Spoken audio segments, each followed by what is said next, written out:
Hello, still making our way through Messy May, and look at the chaos behind me. I'm going to share the truth.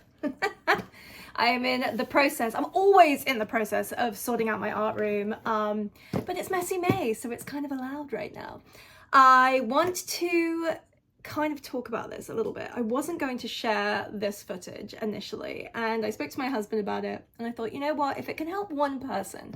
So I received a message, or a comment actually, from someone saying they wish they could take part in Messy May, but they're too busy clearing up their art room to really take the time to be creative. And I just wanted to point out that it's okay to do it in the mess. Unless you obviously have no space. I always am working with the smallest square on my table on my art desk.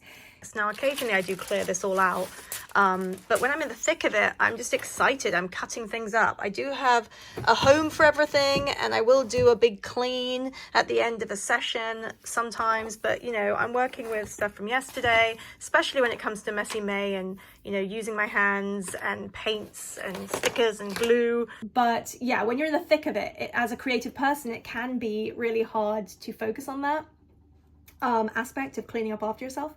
So I just wanted to say that if you have a messy space, a messy art room or craft room, that's okay. Don't worry. No one's here to judge you. I'm sure there'll be lots of people judging me, but I will get this cleaned eventually. Sometimes it looks pristine in here, but not right now. Anyway, today the theme is backgrounds, and I have this. A lot of people like to see this. This is my Filofax of pages, papers, items I found, little pieces and scraps that I use. Like for example, this is a tissue box that I loved the print, so he made it to the box. It is actually in color order. It's an old Filofax that broke, and this is now how it gets used, but it actually does a really good job. So I have a lot of background pieces that I've worked on, maybe from jelly prints. A lot of the times if my roller or my jelly print gets clogged or too dirty, I roll it off on a separate piece, and sometimes the result can be really cool. You get these very interesting designs, and typical me struggles to throw away a lot of that. So my thinking is, for background, that I might use some of these pieces. Look at that. I love the texture that pulled acrylic paint just being cleaned off has created.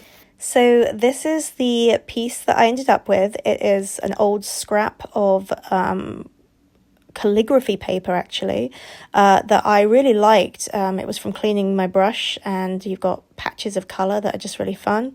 I decided I liked so many moments on it that I had to share it all, so I ripped it up, and then of course with hands stuck it back down, because it's Messy May and you got to get your hands dirty this month.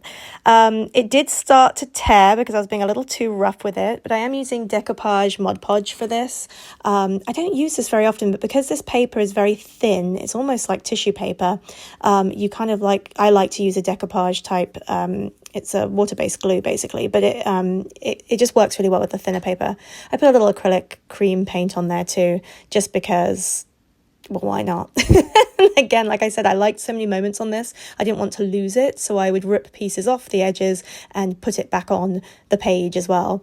And although I love this piece in and of itself, it still feels unfinished to me, even though it's a fun, colourful page. So I added some watercolour sprinkles, a little bit of colour as well to sort of match the colours that were on there. And then I thought, you know, it's going to need a quote. It's me. I need a quote on here. I found this great quote, which has the word background in it. Let the fear of failure be the background noise of your success. Now, as you'll see, I do like to play with my typewriter in terms of the capitals and lowercase. I really, really like that when it's in the wrong place. Like you'll have a capital letter really randomly. I also love it when you have a ripped page.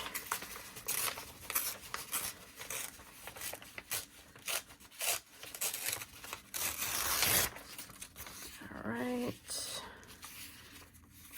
Guess I could do it all the way across, but we're losing a lot. Gosh, I don't know if I like the green on there. After all that. Let's see here. I just happen to be using this old piece. Now I could potentially That's one of the true problems with, or not problems, but this is one of the things I struggle with when putting on quotes, is covering up the background. The irony that the word is background, and I like the background so much I almost don't want anything on it. Let's try and rip it down even more, see if that helps me at all. It may just be that we can't use this one because of the fact that it was on this kind of greenish shade, or I could potentially put a little something over the top. I do love these strawberries, but it's not really relevant to what I was doing. Let's rip all the way around, make it as teeny tiny as possible so we can see more of this background, quite literally the theme.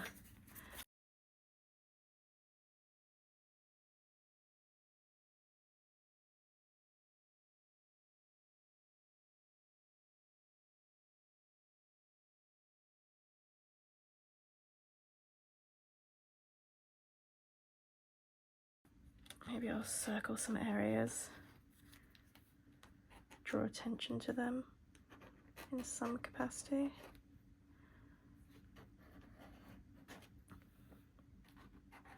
I kind of accentuate the areas that it was ripped.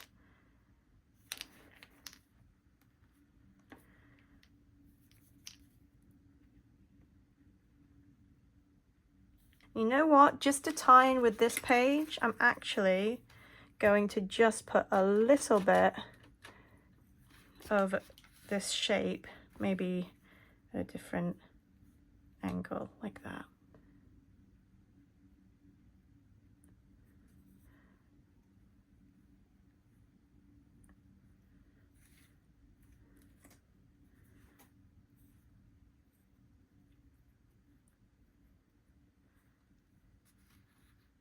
I think we're done. I need to leave it alone. Here's a nice close-up of the page. It actually works really well together as a double spread again. We're making sure that themes kind of work well across the two spreads, so not too shabby. And a cute little quote. There we go, backgrounds.